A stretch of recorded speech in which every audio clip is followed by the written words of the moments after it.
Si Akong. 2 bulan kemudian. Aku duduk sendirian di tepian kolam renang. Larissa tak menemaniku dikarenakan sedang menyusui Darren di kamar kami. Anakku sudah berusia hampir 1 tahun. Dia menyusu pun jadi sangat sering. Sehingga ibunya jarang memiliki waktu untuk sendirian. Setiap harinya, mungkin Larissa hanya memiliki waktu luang ketika malam saja. Sedangkan siang tentu saja sibuk mengurus Darren, memberinya ASI hingga bayi kami kenyang. Aku tiduran di tepian kolam. Karena tak ada kegiatan apapun hari Minggu ini. Ashley datang menghampiri dan duduk di sampingku. Dia menatap ke arah kolam renang yang dipenuhi dengan air berwarna kebiruan yang menyegarkan mata. Jason, mengapa kau hanya sendirian? Tanyanya. Larissa sedang menyusui Darren. Dia tak akan bisa menemaniku. Oh, pantas saja dia tak kelihatan sejak tadi. Rupanya sedang menyusui. Ya. Jason, bolehkah aku bertanya sesuatu? Ujar Ashley kemudian. Aku menoleh padanya. Bertanya tentang apa? Apakah orang tua Adnan akan setuju jika kami menikah? Mengapa bertanya seperti itu? Kau ragu? Ya, aku ragu. Karena aku merasa, aku tak secantik mantan kekasihnya itu. Aku juga jauh dari kata sempurna sebagai seorang perempuan. Aku takut, orang tua dan keluarganya tak akan mau menerimaku yang sangat berbeda jauh dengan mereka. Terutama warna kulitku yang gelap ini. Kau tahu sendiri, Adnan pria yang tampan, kulitnya bersih. Tapi aku berkulit hitam, mana mungkin aku cocok bersanding dengannya? Ashley menuturkan, seolah sangat insecure dengan warna kulitnya yang tak putih itu. Jangan berkata seperti itu. Kau sangat cantik dengan versimu. Kau dan Adnan cocok. Tak ada hal yang menurutku tak membuat kalian cocok. Hanya warna kulit yang berbeda. Bukan berarti membuat kalian tidak serasi. Yang terpenting kalian saling mencintai. Soal orang tua Adnan dan keluarganya, aku yakin mereka tak akan mempermasalahkan itu. Aku mengutarakan pendapatku padanya. Tapi, aku sering merasa malu saat berjalan berdua dengannya. Orang-orang terkadang menatap ke arah kami dengan tatapan aneh. Saat itu aku menyadari bahwa aku memang tak cocok jika bersamanya. Ashley terlihat sedih. Aisyah, dengarkan aku. Kau jangan pernah pedulikan pandangan buruk orang tentangmu. Yang terpenting Adnan mencintaimu dengan sepenuh hati. Biarkan saja orang berkata apapun. Yang harus kau lihat adalah Adnan, bukan mereka. Kau dan mereka sama-sama manusia. Kita semua ciptaan Tuhan. Walaupun kita berbeda dari segi fisik dan sifat. Ashley menatapku. Terlihat sekali dia sedih. Mungkin orang-orang di luar selalu menatapnya aneh ketika dia bersama Adnan. Ya, kau tahulah orang Indonesia seperti apa. Kebanyakan dari mereka itu lebih suka mencocokkan seseorang sesuai warna kulit dan rupanya. Ashley selama ini selalu cuek dengan warna kulitnya yang coklat. Tapi akhir-akhir ini tampaknya semakin banyak orang yang menatapnya aneh. Mungkin, itu juga yang membuatnya tersinggung dan tak nyaman. Aisyah, sehitam apapun warna kulitmu, kau tak usah malu. Yang paling penting adalah hatimu. Hatimu yang tulus dan hatimu yang bersih, tanpa pernah membenci orang lain ataupun memandang buruk orang lain. Wajah cantik atau warna kulit yang putih bersih, tidak menjamin hatinya juga baik. Ujarku, memberikannya semangat dengan memujinya. Ashley tersenyum kembali. Tapi aku iri padamu, karena kulitmu putih. Hehehe. Ucapnya. Aku tersenyum miring. Kulitku putih, itu karena aku terlahir dari kedua orang tua yang berkulit putih. Berbeda denganmu, kau berkulit hitam karena gen dari ayahmu. Kau mungkin bisa memiliki kulit putih seperti aku atau ibumu. Tapi sepertinya ibumu yang sangat mencintai ayahmu, hingga membuat kulitmu menurun pada ayahmu. Benar, ibuku sepertinya lebih mencintai ayahku daripada ayah mencintai ibu, maka dari itu aku lebih mirip pada ayah. Aku terkekeh, itu memang benar. Ashley memiliki kulit yang hitam itu menurun dari sang ayah, bukan dari sang ibu. Pada sore hari, aku seperti biasa akan memandikan Darren ketika aku tak sibuk, Putraku yang sudah besar ini kini sangat senang saat aku 你愿意 memandikannya. 嫁给我，成为我 Mandi 陆然的 dulu 妻 ya. 子？ Setelah mandi kita dandan. Terus kita main di pekarangan rumah. Oke? Ucapku pada Darren. Darren tertawa, suara tawanya menggemaskan. Sampai-sampai membuatku ingin menggigitnya. Aku asyik memandikan Darren, hingga membuat bajuku basah. Tapi aku tak ambil pusing. Toh aku juga akan mandi setelahnya. Larissa masuk ke kamar mandi, membawakan handuk kecil milik Darren dan berjongkok di sampingku. Masih betah ya mandi sama Daddy? Kayaknya, dia udah mulai doyan main air deh. Kalau dimandiin suka ketawa-ketawa gitu. Kayak betah banget mainin air. Ujar Larissa, sambil mengguyurkan air ke tubuh Darren yang telah disabuni dengan tangannya. Ya gak apa-apa kalau dia suka main air. Asal tahu batasannya aja. Terlalu lama main air juga gak bagus kan? Bisa-bisa demam. Dia boleh kok main air. Yang penting dia senang. Jawabku. Mungkin Darren menurun padaku. Karena sewaktu kecil, Mami sering bilang bahwa aku sangat suka bermain air. Aku segera membersihkan tubuh Darren dari busa sabun hingga bersih seluruhnya. Setelah itu, Larissa mengambil Darren dan menyelimutinya. Kemudian membawanya ke kamar kami. Sedangkan aku membuka seluruh pakaianku dan mandi. Tanggung sudah basah. Hanya 10 menit saja aku mandi. Aku keluar dari kamar mandi menggunakan handuk putih bersih dan berjalan ke arah ranjang, di mana Larissa sedang mendandani Darren. Aku mendekap Larissa dari belakang. Habis dandanin Darren, dandanin aku juga ya. Ucapku. Idih, ngapain juga harus dandanin aki-aki? Kan udah bisa dandan sendiri. Jawabnya. Pengen dong didandanin kayak Darren. Masa cuma Darren aja yang boleh dapat perhatian kamu? Aku juga mau tetap diprioritaskan. Kamu udah dewasa, udah tua. Kalau mau pakai baju ya pakai sendiri. Dandan sendiri. Ngapain minta didandanin? Kayak gak punya tangan aja. Protesnya. Gak mau. Maunya dipakein baju sama kamu. Aku merengek manja. Seperti anak kecil. Ini konyol. Tapi aku sangat suka ketika aku bermanja padanya. Iya deh, iya. Nanti aku pakein baju. Tapi lepasin aku dulu. Aku kesulitan bajuin Darren. Omel Larissa menepis tanganku dari pinggangnya. Dia tampak kesal karena aku manja. Masa bodoh?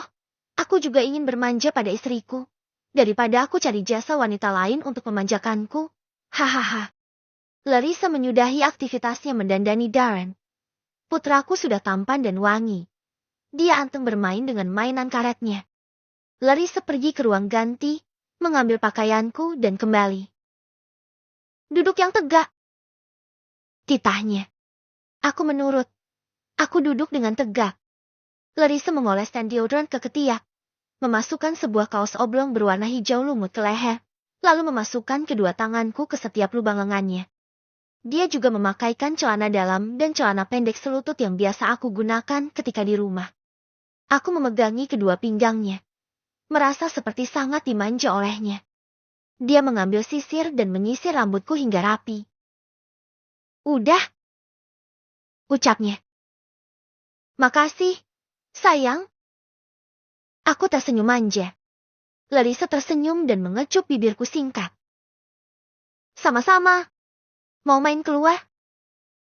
Tawaku. Boleh, tapi aku belum mandi. Bakalan lama kalau aku mandi dulu. Gak apa-apa. Kamu mandinya nanti sekalian mau syalat maghrib aja. Lagian kamu cantik tanpa mandi kok. Hehehe. Gombal. Hehehe. Habisnya kalau nunggu kamu mandi kelamaan. Keburu gelap. Ya udah. Aku mau ikat rambut dulu ya. Bentar. Aku mengangguk. Larissa pergi ke hadapan cermin dan berdiri di sana. Menyisir rambutnya dan kemudian mengikatnya seadanya. Aku mengambil gendongan depan dan masukkan Darren ke gendongan. Larissa telah siap. Kami keluar dari kamar bersama-sama. Kalian mau kemana? Tanya Ashley, yang kebetulan berada di anak tangga tengah bermain ponsel. Kami akan jalan-jalan sebentar di depan. Apa kau mau ikut? Larissa menawarkan. Ah tidak, aku lebih baik mengobrol dengan Anan saja di teras rumah. Tolaknya. Baiklah, kalau begitu kami pergi dulu. Ya. Aku dan Larissa keluar dari rumah, membawa Darren berjalan-jalan di sekitaran komplek untuk menikmati indahnya suasana sore hari sebelum maghrib tiba. Sayang, Darren sebentar lagi ulang tahun yang 你愿意 ke-1. 嫁给我， Apa 成 kita 为 akan 我 bikin 路人 pesta 的妻 meriah 子？ buat dia? Larissa bertanya padaku tentang ulang tahun Darren, yang sebentar lagi akan genap 1 tahun. Harus, aku mau membuat sebuah pesta yang meriah dengan tema anak cowok. Kayaknya seru banget kalau banyak anak-anak yang hadir ke acaranya nanti. Jawabku, membayangkan banyaknya anak-anak di rumahku nanti. Gimana kalau kita kumpulin anak yatim aja dari panti asuhan dan kita santuni mereka? Aku rasa itu lebih bermanfaat daripada membuang-buang uang cuma buat ngadain pesta meriah. Larissa menyampaikan pendapatnya. Kumpulin anak yatim ya? Boleh juga. Aku gak kepikiran sampai ke situ sih. Tadinya, aku mau bikin pesta yang meriah, karena Darren anak kita satu-satunya. Tapi aku sih terserah kamu aja. Gimana kalau gini aja? Kita dekorasi rumah dengan dekorasi serba biru dan putih. Terus ada karakter Avengers gitu. Nah, kita undang anak-anak panti asuhan sebagai tamu undangannya, yang akan mendoakan Darren di pertambahan usianya nanti. Menurut kamu, gimana? Larissa kembali mengutarakan pendapatnya. Boleh banget. Mungkin itu bisa lebih bermanfaat. Apalagi buat anak-anak yatim. Katanya doa mereka itu mujarab. Aku setuju saja, selama itu baik. Benar, doa anak yatim itu mujarab katanya. Mudah-mudahan aja, dengan diundangnya anak yatim dan mereka mendoakan Darren, itu bisa menjadi sebuah doa yang baik buat kehidupan Darren kelak. Ya, kita bikin pesta seperti itu aja. Aku sangat setuju. Makasih, sayang. Kamu selalu mau nurutin aku. Ucap Larissa senang. Dia meraih tanganku dan memeluknya. Kepalanya disandarkan ke bahuku. Kami berjalan bersama di depan komplek. Aku menggenggam tangan Larissa dan Darren ada di gendonganku. Suasana sore sangat adem. Udaranya benar-benar sejuk tak seperti siang hari. Ketika kami berjalan sedikit jauh dari rumahku, kulihat orang-orang berlarian ke arah rumah si Akong tetanggaku yang orang Tionghoa.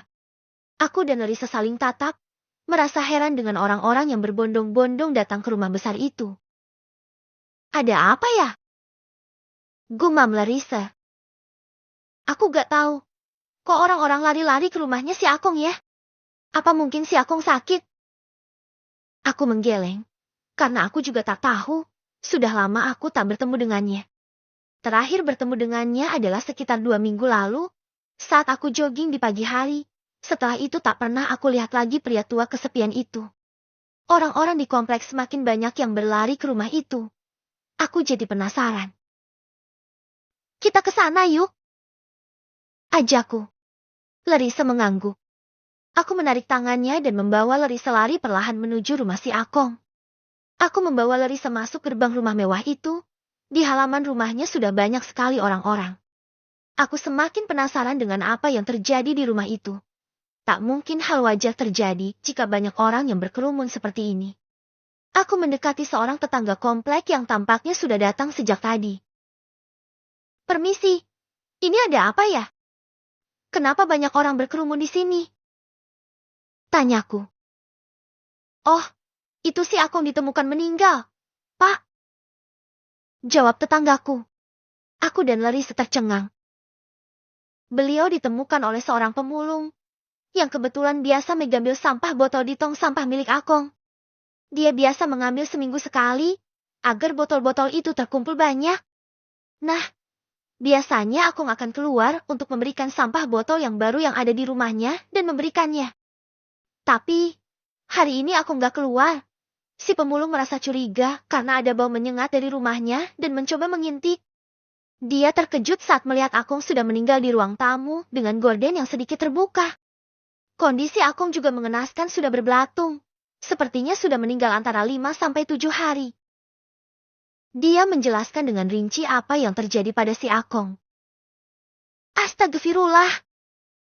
Ucapku dan Larissa. Pantas saja orang-orang menutup hidung mereka dengan pakaian yang mereka kenakan. Ternyata jenazah si Akong sudah membusuk. Aku dan Larissa tak mengendus baunya. Karena kami berada jauh dari rumah. Kami berada di dekat gerbang.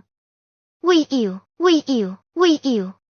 Suara sirine mobil ambulans dan mobil polisi tiba. Aku menyingkir dari dekat gerbang, membawa Larissa pindah ke tepian. Mobil-mobil itu memasuki halaman rumah si Akong.